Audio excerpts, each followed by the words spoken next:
সকাল সকাল স্নান করে একতলায় নেমেলেন মলিনা দেবী। আজ বড্ড দেরি হয়ে গেল। কাল রাতে পায়ে ব্যথাটা এতটা ভোগা ছিল যে বাধ্য হয়ে একটা ব্যথার ওষুধ খেয়েছিলেন। ব্যাস, সেই ঘুম যখন ছাড়ল প্রায় 7টা। অন্যদিন এই সময় ভাতটা অন্তত হয়ে যায়। তারপর ডাল রুটি যা যা করার করে। এখন কি করবে বুঝতে পারছে না। রিজু ঠিক 9:30টায় খেতে বসে। আজকাল অবশ্য একটু দেরি হয়, নতুন বিয়ে হয়েছে। ঘুম থেকে উঠতেও বেশ বেলা করে ফেলে, তাই একটু আধটু দেরিতে বোধ হয় আজকাল খুব একটা অসুবিধে হয় না। সিঁড়ি দিয়ে নামার সময় দেখে এলো মলিনা এখনো ওঠেনি নবদম্পতি। সিঁড়ির পাশের ঘরটাই ওদের। দরজায় ঝকঝকে সোনালি রঙের মোটা পর্দা এমন করে ঝুলছে যাতে ফাঁক ফোঁকা দিয়েও কিছু নজরে না আসে। আর রিজুও হয়েছে, অফিস থেকে এসে সেই যে ওই ঘরে ঢোকে, বেরোবে রাতে খাওয়ার সময়। মলিনারও ইচ্ছে করে ছেলে এসে বসুক দুদণ্ড মায়ের পাশে, দুটো কথা বলুক। সেই অভ্যেস অবশ্য রিজুর কোনো কালেই নেই। অফিস থেকে ফিরে ও সবসময় ঘরে আটকে থাকতো। মলিনা অবশ্য ছেলের ঘরে গিয়ে কিছুটা সময় কাটিয়ে আসতেন। এখন তো সেটাও সম্ভব নয়। যখন তখন তো আর ওই ঘরে ঢোকা যায় না, উচিতও নয়।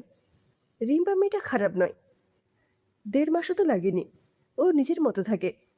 রিজু অফিসে বেরিয়ে গেলে টুকটাক হাতে হাতে করে ও নিজের ঘরে চলে যায়। কিসব অনলাইনে কাজ করে, রিলস বানায়, গয়না বানায়। করুক যা পারে, নিজের ঘরে যা খুশি করুক। মলিনার সীমানায় না এলেই হলো। সে সিঁড়িতে দাঁড়িয়েই দেখছে রান্নাঘরের দরজা খোলা। এত সকালে রান্নাঘরে কে? এই জায়গাটায় তো মলিনা ছাড়া আর কাউকে প্রবেশের অনুমতি দেননি উনি। একটু চিন্তিত হয়ে তাড়াতাড়ি পা চালালেন মলিনা দেবী।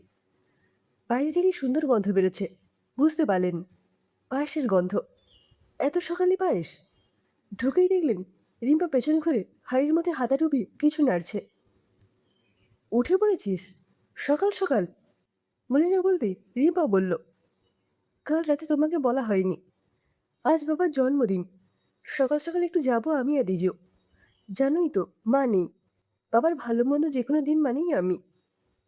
রিম্পা কি অকপটে সবটা বলছে, কি রান্না করছে, কি উদ্দেশ্য নিয়ে করছে, সবটা। ও তো সাবলীল হয় আজকালকার মেয়েরা। মনে পড়ল নিজের বউ সময়কার দিনগুলো, কত জড়তা। গ্যাস মুছে নিয়েছিলি? জিজ্ঞেস করলেন মলিনা দেবী। রিম্পা অবাক হয়ে তাকালো, তারপর হেসে বলল, সে কি গো, তুমি তো রাতেই ওভেন পরিষ্কার করলে। রিম্পার চোখে মুখে বিস্ময়।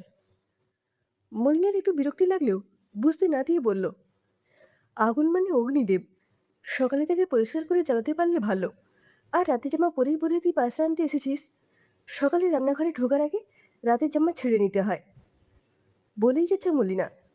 রিম্পার সেদিকে কোনো কান নেই। ও তখন মনে সুখে কাজু কিশমিশ মেশাচ্ছে পায়েসে। অপূর্ব গন্ধ বেরিয়েছে। নাক টেনে ঘ্রাণ নিলেন মলিনা দেবী। আজকালকার মেয়েরা যেন সব দিকেই এক্সপার্ট। মনে আছে মলিনা দেবী যখন প্রথম রান্নাঘরে ঢোকে, সেদিন একরকম বাধ্য হই। জ্বরে উঠে আসতে পারছিলেন না শাশুড়ি। রিজু তখন 3 মাস। বাড়ির সবার জন্য ভাতে ভাত করেছিলেন শুধু, তাও ভয় ভয়। কিন্তু প্রথম দিন রান্না করে খুব মজা পেয়েছিলেন। যখন খেতে বসে সবাই তৃপ্তি করে ওই ভাত ডাল আলু সেদ্ধটুকুই খেয়েছিল। ওই ডালটুকুরও কী প্রশংসা করেছিলেন মলিনা শ্বশুরমশাই। সেই লোভেই কতবার রান্নাঘরে ঢোকার চেষ্টা করেছিলেন মলিনা দেবী, কিন্তু প্রতিবারই আটকে দিয়েছিলেন লক্ষ্মী দেবী। ওর একটাই কথা, যতদিন বেঁচে আছি সুখ করে নে। সেটাই সত্যি ভাবতেন মলিনা দেবী। আর শাশুড়ির জায়গায় এসে বুঝেছেন আসলটা কি। রান্নার কথাটা লেগেই আছে নাকে। রিপা ভালোই করেছে বোধহয় পায়েসটা। ভাবনাটা আসতেই অস্বস্তি লাগতে শুরু করলো। তাড়াতাড়ি কর রে, এরপর কখন রান্না বসাবো, কখন রিজু খাবে, টিফিন মাছ। ও তুই তো আবার বললি তোরা ওই বাড়ি যাবি, রিজু অফিস যাবে না? জিজ্ঞেস করলেন মলিনা একটু ব্যাকা শুনেই। আমরা না, তুমিও যাবে আমাদের সাথে। ও পৌঁছে দিয়ে অফিস যাবে, ফেরার সময় আমাদের নিয়ে ফিরে আসবে।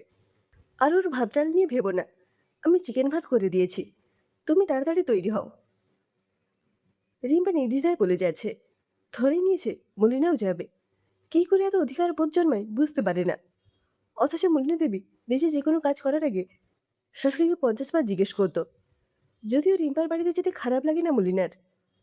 সুশোভনবাবু বেশ মার্জিত, দুজনের মধ্যে গীতা শ্লোক নিয়ে যে আলোচনা চলে এটা বেশ পছন্দের। কিন্তু তাও আজ খুব বিরক্ত লাগছে।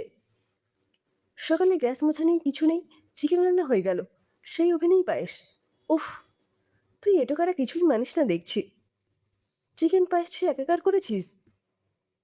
একটু রেগেই বললেন মলিনা। রিম্পা হেসে বলল, ধুস, তা হয় নাকি?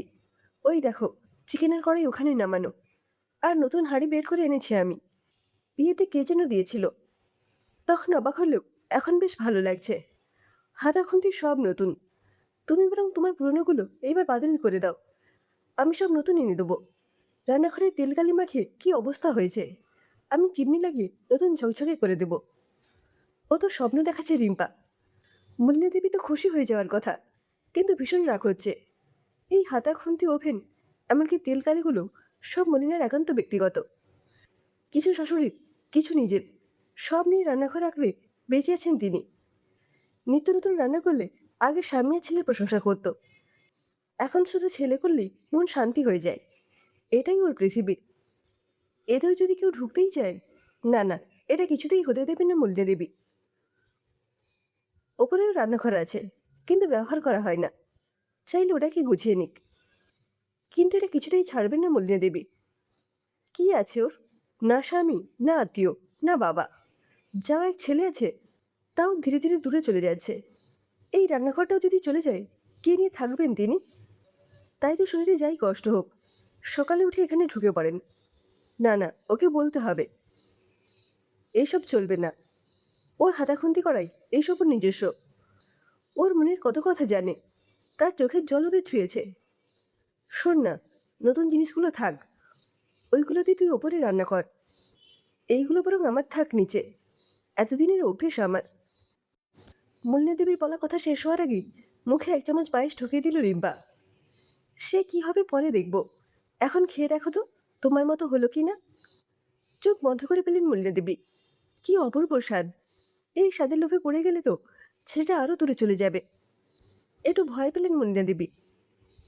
মা, আজ ওই বাড়িতে তুমি একটু পোলাও আর খাসির মাংসটা রান্না করে দেবে, আমি সব করে দেবো তোমার হাতে হাতে। মলিনা দেবী খানিকটা খুশি হলেও বুঝতে পারছে না মেয়েটাকে, কিন্তু রান্নার প্রশংসা করছে, তাই খারাপও লাগছে না। পায়েসটাও তোমাকেই বলতাম, সকালে উঠে গিয়ে দেখলাম তোমার ঘর তখনও বন্ধ। ডাকতে খারাপ লাগছিল, কাল রাতে বলে পা ব্যথা করছে। তারপর এসব ভাত চিকেনটা করলাম, তখনও তুমি ওঠোনি। আমিষ নিরামিষ বাসনগুলো এখনও চেনা হয়নি, তাই বাধ্য হয়ে নতুনগুলো বের করলাম। দেখলাম টিভির ঘরে আলমারিতে তোমার রান্নার খাতা, প্রথমেই পায়েস, কপি আর পেস্ট করলাম। ইস, কি দারুণ রান্না করো তুমি, বলেই রিম্পা জড়িয়ে ধরল মলিনাকে। মলিনা দেবীর মনটা হঠাৎ ভালো হয়ে গেল। ওভেনে বসানো চকচকে হাঁড়ি আর নতুন খুন্তিটা বেশ দেখতে, গায়ে আবার ডিজাইন করা। থাক রান্নাঘরে ওগুলো, পুরোনোদের সাথে নতুনদের জায়গা না দিলে নতুনগুলোই বা কোথায় থাকবে। এইভাবে ভেবেই মনটা ভালো হয়ে গেল মলিনার। সে তুই যতই টুকে কর, তোর হাতে রান্না আছে, একটু বাজি দেখার জন্য বলল মলিনা দেবী। রিম্পা দুই হাত কপালে ঠেকিয়ে বলল, রক্ষে করো, তোমার মতো পারবো না। একদিন ঠিক আছে, রোজ রোজ করলে তোমাদের না খেয়ে থাকতে হবে। তার থেকে বরং রান্নাঘরটা একটু সাজিয়ে তোমার রান্নার রিলস বানাবো, দেখবে লোকজন কেমন ভালোবাসবে। নাম দেবো রান্নাঘর। এত স্বপ্ন দেখাচ্ছে রিম্পা যে মলিনা দেবী চোখ ঘুরিয়ে দেখছে রান্নাঘরটা।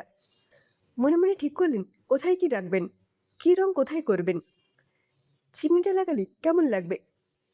মনটা ভালো হয়ে যাচ্ছে এটা ভেবে। মলিনার এই ছোট্ট আকাশ কি সুন্দর সেজে উঠবে। খুশি না হয়ে পারে? সত্যিই রিম্পা বুদ্ধিমতী, তাই জোর না খাটিয়েও কি সুন্দর সাজিয়ে নিল সবটা। বোকা তো মলিনা দেবী ছিলেন, ও যখন বউ ছিল একটুও বুদ্ধি ছিল না মাথায়, শুধু শুধু প্রতিযোগিতা করে কষ্ট পেত। থাক নতুন পুরনো এইভাবে মিলেমিশে থাক, তবেই তো মজবুত হবে রান্নাঘর।